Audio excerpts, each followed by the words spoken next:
اللہ کی طرف سے اتاری گئی شریعت، یہ وہ چیزیں ہیں جس کو ہم نے اپنی زندگیوں سے نکال پھینکا ہے، اور محض رسم ادائی کو، اور وہ بھی نامناسب رسم ادائی کو، گویا یہ سمجھ لیا کہ یہ ایک پیغام ہے۔ تو محبت رسول کا تقاضا تو یہ ہے کہ ہم حضور اکرم صلی اللہ علیہ وسلم کی زندگی کو پڑھیں، آپ کے زندگی کے ان تمام پہلو کو پڑھیں جس سے آپ کا سابقہ پڑا، جن کے ذریعے آپ نے ہمیں ایک پیغام دیا اور رہتی دنیا تک سارے انسانوں کے لیے عملی نمونہ پیش کیا، ایک ایسا نمونہ پیش کیا، دنیا جس کی مثال پیش کرنے سے نہ صرف یہ کہ بے بس اور عاجز ہے، بلکہ اس جیسا آج تک کوئی آ نہ سکا۔ تو یہ جو رسم ہم نے ادا کی ہے، یہ تو محبت نہیں ہو سکتی،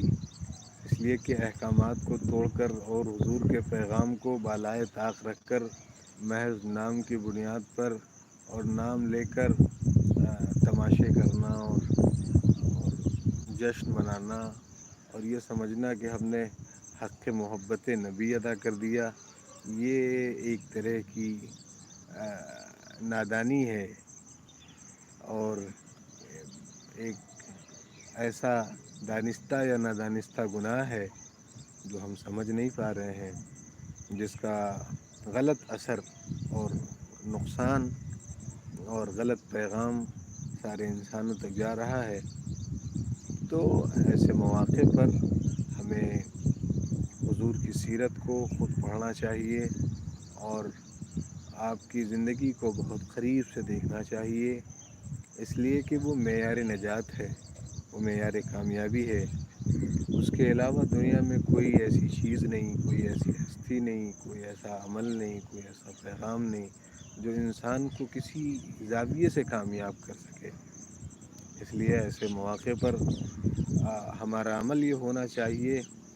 کہ ہم حضور کو پڑھیں، حضور کی سیرت کو پڑھیں، اور ایک محبت کا جو طرز نبی نے سکھایا ہے، محبت کا جو انداز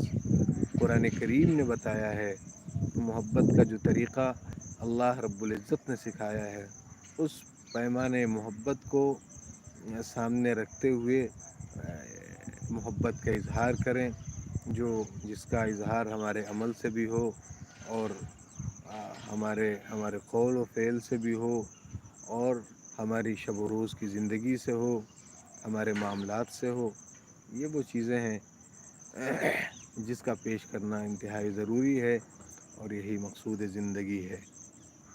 اگر ہم سے یہ چیزیں ہوتی ہیں تو قابل مبارکباد ہے، اور اگر نہیں ہوتی ہیں تو یہ چیزیں کرنے کی ضرورت ہے۔ تو آج کی صبح کی اس ملاقات میں بس اتنی سی بات عرض کرنی تھی جو آپ کے سامنے پیش کی۔ تو اس ماہ کا خیال کریں، حضور کی ذات کا خیال کریں، حضور کی سیرت کا مطالعہ کریں، اور جو پیغام حضور نے رہتی دنیا تک کو اپنے عمل سے، اپنے قول و فعل سے،